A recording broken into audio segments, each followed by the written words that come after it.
வணக்கம். இன்னைக்கு நாம பார்க்க போற விஷயம் ரொம்பவே முக்கியமானது. குறிப்பா தமிழ் சினிமா மேல ஆர்வம் இருக்கிற ஒவ்வொருத்தரும் தெரிஞ்சுக்க வேண்டிய ஒரு ஆளுமைய பத்தி தான் நாம இப்ப அலச போறோம். அவர் வெறும் ஒரு திரைப்பட படைப்பாளி மட்டும் கிடையாதுங்க. தமிழ் சினிமா உலகத்தோட மனசாட்சியா எதற்கும் அஞ்சாத ஒரு தனித்துவமான குரலா ஓங்கி ஒளிச்சவர். அவர்தான் திரு கே ராஜன்.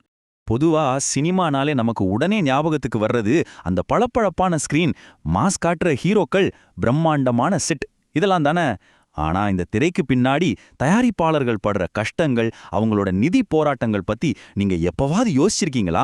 படத்தோட பட்ஜெட் எந்த கட்டுப்பாடும் இல்லாம கோடிக்கணக்கில் எகிரும்போது தன்னோட பணத்தெல்லாம் போட்டுட்டு தவிக்கிற அந்த தயாரிப்பாளர்களுக்காக யாரு பேசுவா? பலரும் அமைதியா வேடிக்கை பார்த்தப்போ யாருமே சொல்ல தயங்குற அந்த உண்மைகளை துணிச்சலா முன்வந்து கேட்டவர் தான் கே ராஜன். முதல்ல இவரோட ஆரம்பகால பின்னணியையும் சினிமாவுல அவர் கடந்து வந்த பாதையும் பத்தி பார்ப்போம். கே ராஜன் ஏதோ ஒரே நாள்ல பெரிய ஆளானவர் கிடையாது.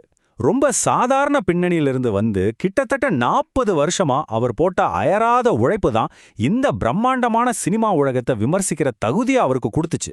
1941 தமிழ்நாட்டில் பிறந்தவர் 1983 பிரம்மச்சாரிகள் அப்படிங்கிற படத்தோட தயாரிப்பாளரா தன்னோட பயணத்தை தொடங்கினாரு. அப்புறம் 1991 இயக்குனரா மாறினாரு. அதுக்கப்புறம் பாத்தீங்கன்னா 2000வது வருஷத்துல சென்னை விநியோகஸ்தர்கள் சங்கத்தோட தலைவராகவே உயர்ந்தாரு. இந்த வளர்ச்சி சும்மா சாதாரணமான விஷயம் இல்லைங்க. இங்க ஒரு சுவாரஸ்யமான விஷயம் கவனிச்சிங்களா? அவரு சினிமால ஒரு குறிப்பிட்ட வட்டத்துக்குள்ள மட்டும் சுருங்கிக்கல. தயாரிப்பாளர், இயக்குனர், எழுத்தாளர், ஏன் ஒரு நடிகராவும் கூட பல பரிமாணங்கள்ல வேலை செஞ்சிருக்காரு.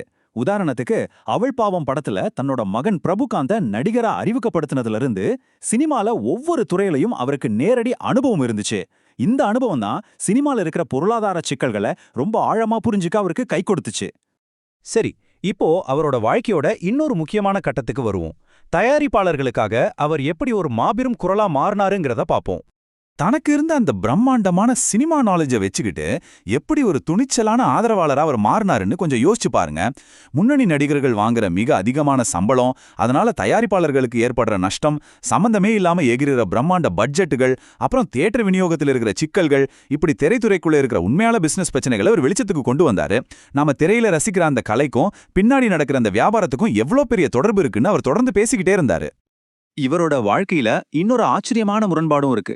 ஆரம்ப காலத்துல பாத்தீங்கன்னா திரைமறைவுல ரொம்ப அமைதியா தனக்கான தொடர்புகளை மட்டும் வளர்த்துக்கிட்டு இருந்த ஒரு மனுஷன் அவரு. ஆனா பிற்காலத்துல எந்த ஆடியோ வெளியீடு விழாவா இருந்தாலும், பிரஸ் மீட் ஆகியிருந்தாலும், ஏன் யூடியூப் திறந்தாலே கே ராஜனோட அந்த வெளிப்படையான ப்ளீச் பேச்சுகள் தான் வைரலா பரவ ஆரம்பிச்சுது. அவர் ஒரு தவிர்க்க முடியாத குரலா மாறிட்டாரு. இப்படி எந்த ஒளிவும் மறைவும் இல்லாம பேசும்போது சர்ச்சைகள் வராம இருக்குமா என்ன? கண்டிப்பா வந்துச்சு. ஒரு சில பெரிய ஸ்டார்ஸ் கையில மட்டுமே இருக்கிற ஒரு அமைப்பை எந்தவித சமரசமும் இல்லாம அவர் விமர்சிச்சப்போ பல சர்ச்சைகள் அவரை சுத்தி வட்டமடிச்சது. நடிகர்களோட சம்பளத்தை கடுமையா விமர்சிச்சது, சில நடிகைகள் அப்புறம் இயக்குனர்கள் மேல அவர் வச்ச விமர்சனங்கள், மேடைகள்ல நடந்த விவாதங்கள்னு லிஸ்ட் பெருசு.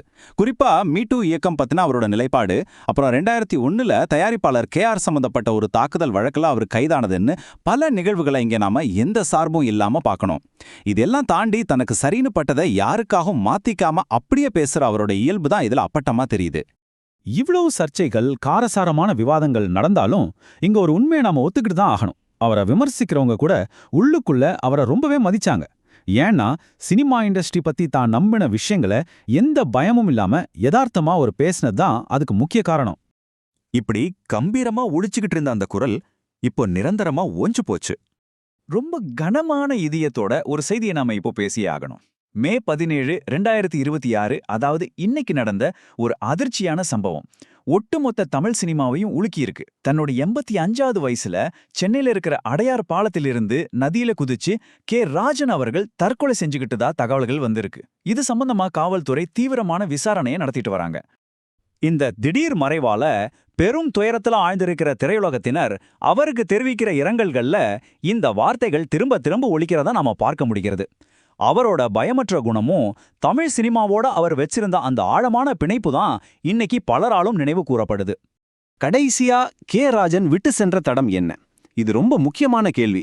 சிறிய மற்றும் நடுத்தர பட்ஜெட் படங்களுக்கு தொடர்ந்து அவர் கொடுத்த ஆதரவு, நஷ்டப்படுற தயாரிப்பாளர்களுக்காக யாருமே பேசாதப்போ முன்னாடி வந்து அவர் எழுப்பிய குரல், புதிய திறமைகளை அவர் தொடர்ந்து ஊக்குவிச்ச விதம், இது எல்லாம் தான் அவரோட உண்மையான அடையாளங்கள். தமிழ் சினிமால அடிமட்டத்துல கஷ்டப்படுறவங்களுக்காக பல தசாப்தங்களா ஓயாம உழைச்சவர் அவரு. இப்போ நாம ஒரு முக்கியமான சிந்தனைக்கு வந்திருக்கோம். கே ராஜன் அவர்களின் இந்த திடீர் மறைவு தமிழ் சினிமாவோட வியாபார பக்கத்துல இட்டு நிரப்ப முடியாத ஒரு பெரிய வெற்றிடத்தை உருவாக்கியிருக்கு. அவர் இல்லாத இந்த நிலையில திரைக்கு பின்னாடி கஷ்டப்படுற திரைப்பட தயாரிப்பாளர்களின் வழியை புரிஞ்சுக்கிட்டு எந்த பயமும் இல்லாம கோலிவுட்ல இனி ஒலிக்க போற அந்த அடுத்த அஞ்சாத குரல் யாருடையது? நீங்க என்ன நினைக்கிறீங்க? இந்த ஒரு கேள்வியோட இன்றைய பதிவை நாம நிறைவு செய்வோம்.